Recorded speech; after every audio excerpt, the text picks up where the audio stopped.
കല്ലിട്ട കഥ പറയുന്നു. അവിടുത്തെ റെയിൽവേ വികസനത്തിന് വേണ്ടി എന്തു ചെയ്തു LDF സർക്കാർ?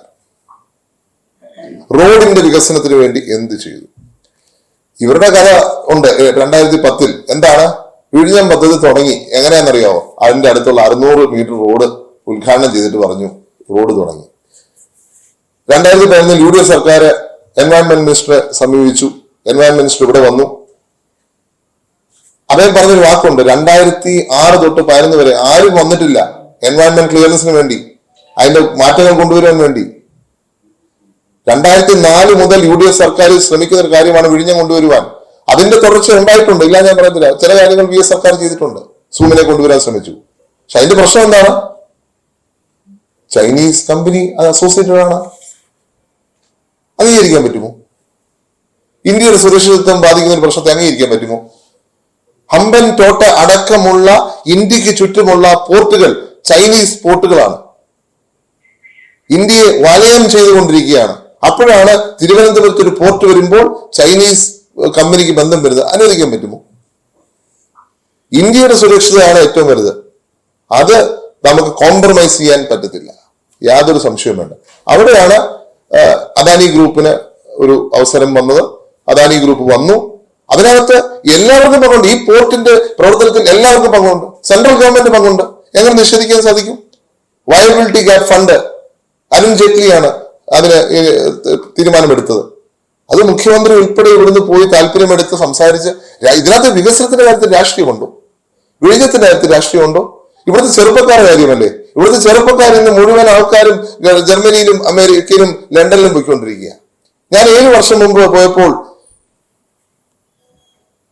ഞാനന്ന് ലണ്ടനിൽ പോകും. നമുക്ക് ലണ്ടൻ എന്ന് പറഞ്ഞാൽ ദൂരമുള്ള സ്ഥലമല്ലേ, ഏതോ വിദൂര സ്ഥലമാണ്. ആ ദൂര സ്ഥലത്തിൽ എന്നെ ഒരാൾ തിരിച്ചറിഞ്ഞ് ഫോട്ടോ എടുത്തത് ഞാൻ ഓർക്കുന്നു. ഈ പ്രാവശ്യം ഞാൻ ഒരാഴ്ച മുമ്പൊന്ന് പോയി, 10 ദിവസം മുമ്പ് പോയി. കോട്ടയത്ത് പോകുന്നതല്ല. ഇപ്പം ഓരോ മുക്കിലും നമ്മളെ തിരിച്ചറിയാനാവുന്നുണ്ട്. 8 വർഷത്തെ ഭരണ നേട്ടം, അതേ ഞാൻ പറയൂ. കോട്ടയത്തെ, അതെ, കോട്ടയംകാരനായ ആള് അവിടെ MP ആയി ജയിച്ചിരിക്കുന്നു. നമുക്ക് അഭിമാനമാണ് ബ്രിട്ടീഷ് പാർലമെന്റിൽ ആൾ വന്നു. പക്ഷെ നമ്മുടെ ആൾക്കാർ മൊത്തം അവിടെയാ. കാരണം എന്താ? ഇവിടെ സാഹചര്യമില്ല.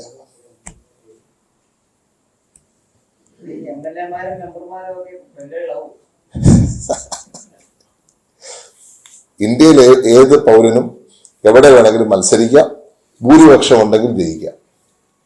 അതിപ്പോ നമുക്ക് ആരെയും കുറ്റം പറയാനോ മാറ്റി നിർത്താനോ സാധിക്കുമോ? എല്ലാവരും വെൽക്കം ചെയ്യണം. നമ്മുടെ ആളുകൾ വിദേശത്ത് പോയി MP ആവുന്നു. ഇന്ത്യക്കാരനായിരുന്നു ബ്രിട്ടനിലെ പ്രധാനമന്ത്രി. ഇന്ത്യൻ ഒറിജിൻ ഉള്ള ആളാണ്. ഇന്ന് ഒരു പാർട്ട് ഒറിജിൻ ഉള്ള ആളാണ് US vice president. US president ആവാൻ മത്സരിച്ച ആള് ഇന്ത്യൻ ഒറിജിൻ ഉള്ള ആളാണ്. ഇപ്പൊ നാളെ ഇന്ത്യക്കാരനെ ഒരാൾ ഇവിടെ വന്ന് മത്സരിക്കാൻ ശ്രമിച്ചാൽ തെറ്റു പറയാൻ പറ്റൂ? ഒരു കുഴപ്പമില്ല, അതും സ്വാഗതം ചെയ്യണം. കാരണം ഡൈവേഴ്സിറ്റിയാണ് ഇന്ത്യയുടെ ഭംഗി. ആ ഡൈവേഴ്സിറ്റി നമ്മൾ സ്വാഗതം ചെയ്യും.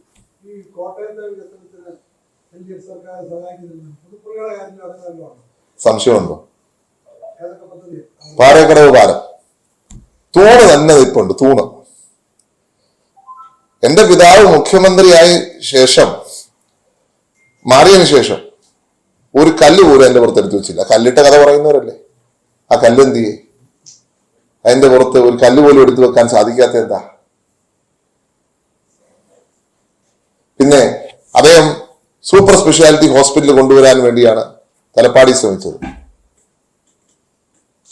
ഇൻപേഷ്യന്റ് ഇല്ല ഇന്നും. എവിടെയാ വികസനം? ഈ പാലം വന്നിരുന്നെങ്കിൽ കോട്ടയംകാർക്ക് അല്ലെ പുതുപ്പള്ളിക്കാർക്ക് എളുപ്പമാണ് എറണാകുളം പോവാൻ, ചിലപ്പോൾ മെഡിക്കൽ കോളേജൊക്കെ പോകാനൊക്കെ എളുപ്പമാണ്. എന്ത് ചെയ്യാ പാലം? ഞാനിത് കഴിഞ്ഞ ദിവസവും റവന്യൂ അസംബ്ലി ചോദിച്ചു, അത് ഇപ്പൊ തീർക്കുമെന്നാണ് പറഞ്ഞത്. പിന്നെ പാമ്പാടിയിൽ ഞാൻ കഴിഞ്ഞ ദിവസം ഉന്നയിച്ചൊരു കാര്യമാണ്, കല്ലിട്ടല്ലോ. ആ കല്ലിട്ടത് ആരാ?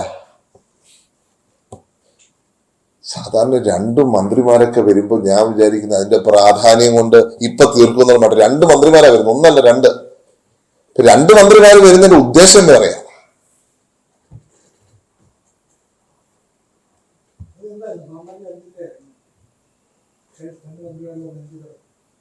ഞാൻ കഴിഞ്ഞ ദിവസം അസംബ്ലി പറഞ്ഞ കാര്യമാണ്.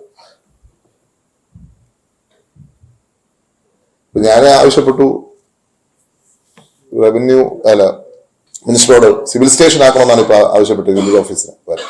എനിക്ക് നടക്കുകയില്ലോ എന്നറിയില്ല. പക്ഷെ മിനിസ്റ്റർ എനിക്ക് വാക്ക് തന്നിരിക്കുന്നത് 6 മാസത്തിനുള്ളിൽ 7 മാസത്തിനുള്ളിൽ തീർക്കുമെന്നാണ്.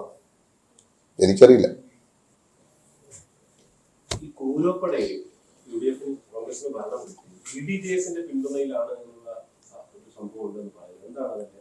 കോൺഗ്രസിൽ ചേരുന്ന വ്യക്തിയാണ് എന്നും കോൺഗ്രസിൽ ചേരാൻ തീരുമാനിച്ച് ഒരു കോൺഗ്രസിന്റെ ഭാഗമായി ഞാൻ പോവാണ്. അപ്പോൾ തീർച്ചയായിട്ടും കോൺഗ്രസിൽ ആർക്കും ചേരാം. സ്വാഗതം ചെയ്യുന്നു. കൂരപ്പടയിലെ ജനങ്ങൾക്ക് അപ്രത്യ അഭിവാദ്യങ്ങൾ. മാറ്റമുണ്ടായത്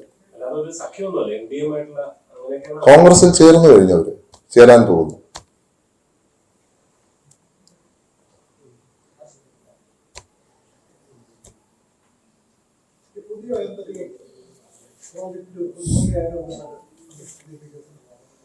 ഞാൻ ഓൾറെഡി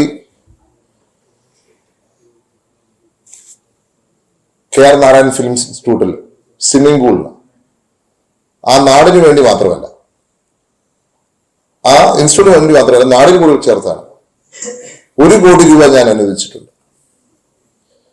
പുതുപ്പള്ളിയിൽ വാകത്താനം പഞ്ചായത്തിൽ 63 ലക്ഷം രൂപ അനുവദിച്ചിട്ടുണ്ട്. അവിടെ ഒരു സ്വിമ്മിംഗ് പൂൾ പണിയാനായി 37 ലക്ഷം അയർക്കുന്നത്ത് കൊടുത്തിട്ടുണ്ട്. അവിടെയും ഒരു സ്വിമ്മിംഗ് പൂള് അല്ലെങ്കിൽ കുളം നവീകരിച്ച് പണിയാനായിട്ട്. എന്റെ പുതുപ്പള്ളിയിൽ പഞ്ചായത്തിൽ അയ്യച്ചാടിയിൽ ഒരു ബാസ്കറ്റ്ബോൾ കോർട്ടിന് 10 ലക്ഷം അനുവദിച്ചിട്ടുണ്ട്. ഒന്നിനും ഭരണാനുമതി കിട്ടില്ല.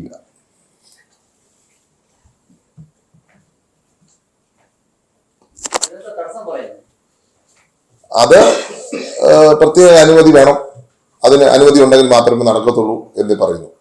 ഈ വാകത്താനത്തെ പഞ്ചായത്തിലെ കുളത്തിന്റെ കാര്യത്തിൽ അത് നവീകരിക്കാൻ വേണ്ടി ഞാൻ ഡിസംബറിൽ കൊടുത്തതാണ്. ഓരോ കാരണങ്ങൾ പറഞ്ഞ് ഇലക്ഷൻ പ്രഖ്യാപിച്ചു ഇപ്പൊ നടക്കത്തില്ല. അത് കഴിഞ്ഞ് ഇപ്പൊ പറയുന്നു ഇതിന് അനുമതി നിഷേധിച്ചു കഴിഞ്ഞു എന്നാണ് പറയുന്നത്.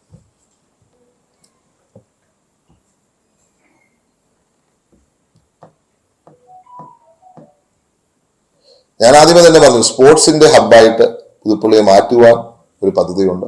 അതിന്റെ ഭാഗമായിട്ടുള്ളതാണ് ഈ ഫണ്ട് അലോട്ട് ചെയ്തിരിക്കുന്നത്. കഴിഞ്ഞ ദിവസം സ്പോർട്സ് മിനിസ്റ്റർ ഒരു മീറ്റിംഗ് വിളിച്ചിരുന്നു. ഞാൻ അതിൽ പങ്കെടുത്തു. പക്ഷെ അപ്പോഴും അതിന് ഫിനാൻസ് മിനിസ്റ്ററിന്റെ അല്ലെങ്കിൽ ഫിനാൻസ് വകുപ്പിന്റെ അനുമതി വേണമെന്നാണ് അതിനകത്ത് പറഞ്ഞിരിക്കുന്നത്.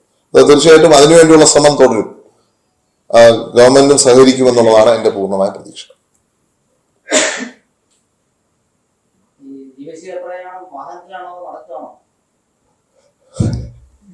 വാഹനത്തില ഇന്ന് നടക്കുന്നുണ്ട്. ഉമ്മൻചാണ്ടി സ്മൃതി യാത്ര ചെയ്യുന്നുണ്ട്. എല്ലാരും അങ്ങോട്ടും സ്വാഗതം ചെയ്യുക.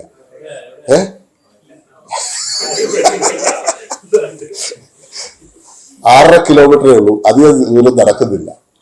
ഇന്ന് ഫസ്റ്റ് ഓഫ് 8 പദയാത്രാസ് 8 പഞ്ചായത്തിൽ സ്മൃതി യാത്ര സംഘടിപ്പിക്കാൻ വെച്ചിരിക്കുകയാണ്.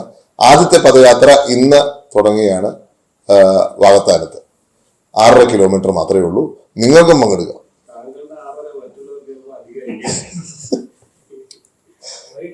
വൈകിട്ട് 4 മണി. എന്റെ കൂടത്തി നടന്നവർ പലരും ഇന്ന് ഇരിപ്പുണ്ട് ഇവിടെ. ആരോഗ്യത്തിന് എത്ര നല്ലതാന്ന് മനസ്സിലായിട്ടുണ്ട് അവർക്ക്.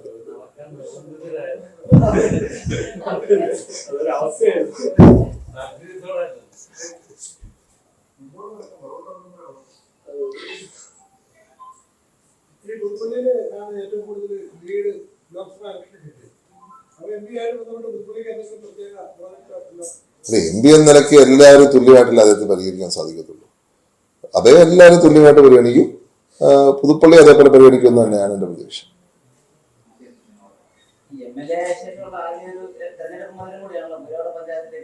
അതെ, അല്ല തീർച്ചയായിട്ടും അത് ഒരു ഞങ്ങളെ സംബന്ധിച്ച് വലിയ ഒരു നേട്ടമായിട്ട് ഞാൻ കണക്കാക്കുകയാണ്. കോൺഗ്രസ് പാർട്ടിയെ സംബന്ധിച്ച് അതിനകത്ത് ജയത്തിന് ശേഷം രാഷ്ട്രീയമില്ല. എൻ്റെ നിലപാട് അങ്ങനെയാണ്. അത് MLA ആയതിനു ശേഷവും അങ്ങനെയാണ്. ഞാൻ എൻ്റെ പഞ്ചായത്തിലെ പ്രസിഡന്റുമാരോടും പറഞ്ഞിരിക്കുന്നത് അങ്ങനെയാണ്.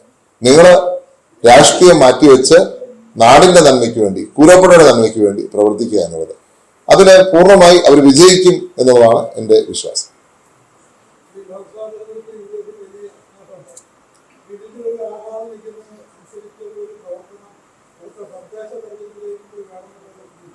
തീർച്ചയായിട്ടും തദ്ദേശ സ്വയംഭരണ തെരഞ്ഞെടുപ്പ് വളരെ ശ്രദ്ധയോടെ നോക്കേണ്ട ഒരു കാര്യമാണ്. ഒരുമിച്ച് നിന്നാൽ വൻപിച്ച വിജയം നേടാം.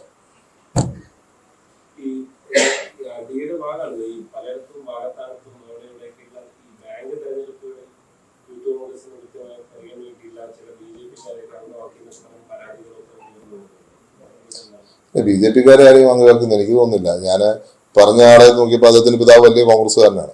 എനിക്കറിയില്ല, അതിനെക്കുറിച്ച് എനിക്കറിയത്തില്ല. പക്ഷെ ഇതാണ് എനിക്ക് കിട്ടിയിരിക്കുന്ന അറിവ്. അങ്ങനെ BJP-ക്കാരെ ആക്കിയിട്ടില്ല. പിന്നെ പ്രചരണം ഇങ്ങനെ പലതും നടത്തുമല്ലോ, അഭിപ്രായ വ്യത്യാസങ്ങൾ പലതും കാണും. അതൊക്കെ പരിഹരിക്കണമെന്നാണ് എൻ്റെ അഭിപ്രായം.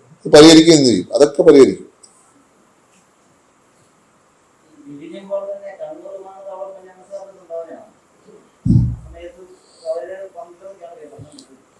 കണ്ണൂര് ട്രയൽ റൺ നടത്തിയത്, അത് ഫ്ലൈറ്റ് വന്ന് ലാൻഡ് ചെയ്തത് UDF-ന്റെ കാലത്തല്ലേ.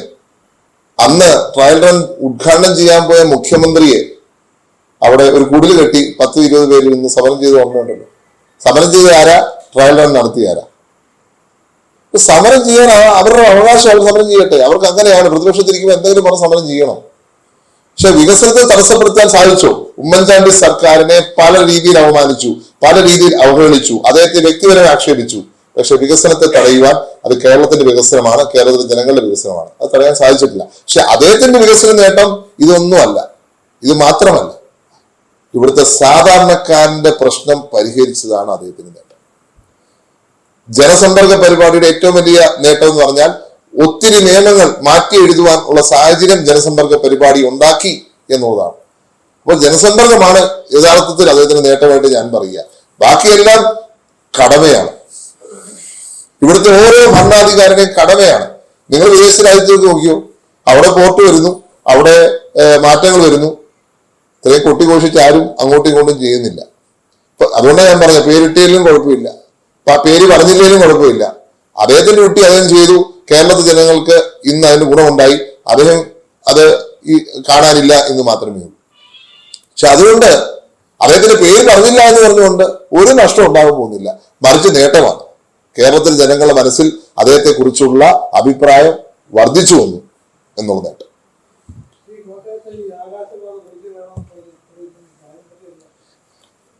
ആകാശപാതയും ഇടതുപക്ഷത്തിന്റെ സംഭാവനയാണ്. എന്താണെന്നറിയോ? സർക്കാർ മാറിയപ്പോ അവരുടെ നിറം മാറി, സർക്കാർ മാറിയപ്പോൾ നിറം മാറി, അവർക്കിത് ചെയ്യാൻ താല്പര്യമില്ല. ഞാൻ ചോദിക്കട്ടെ, ഇവിടുത്തെ MLA എന്ന് മാത്രം ശ്രമിച്ചു? MLA ഈ നാടിന് വേണ്ടി ശ്രമിച്ചതിന്റെ ഫലമാണ് വന്നത്. അതിനകത്ത് മാറ്റങ്ങൾ കൊണ്ടുവരുവാൻ, അതിനെ ഇംപ്രൂവ് ചെയ്യാൻ MLA ശ്രമിക്കുമ്പോൾ എന്താണ് സർക്കാർ ചെയ്യുന്നത്? ഇവിടെ എന്റെ മണ്ഡലത്തിൽ വന്നാൽ മതിയല്ലോ. ഇതിന്റെ മറ്റൊരു പ്രതീകമാണ് അപ്പുറത്തേക്കുന്നത്. പാറക്കടവ് പാലം വെറും പില്ലർ മാത്രമേ ഉള്ളൂ. അത് 8 വർഷമായി പില്ലർ മാത്രമേ ഉള്ളൂ. അത് തന്നെ ആകാശവാണിക്ക് സംഭവിച്ചിരിക്കുന്നത്. MLA വിചാരിച്ചാലും സർക്കാർ വിചാരിക്കണ്ടേ? സർക്കാരിന്റെ മനസ്സ് വേണ്ടേ? കോട്ടയത്തിനോട് ഒരു നയമാണ്, പ്രത്യേക നയമാണ് സർക്കാർ സ്വീകരിക്കുന്നതെന്ന് പറയാതിരിക്കാൻ പറ്റത്തില്ല.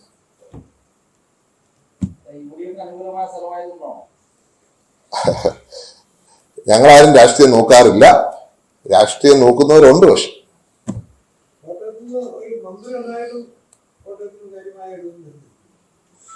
ഞാൻ അതിനെക്കുറിച്ച് അഭിപ്രായം പറയുന്നില്ല.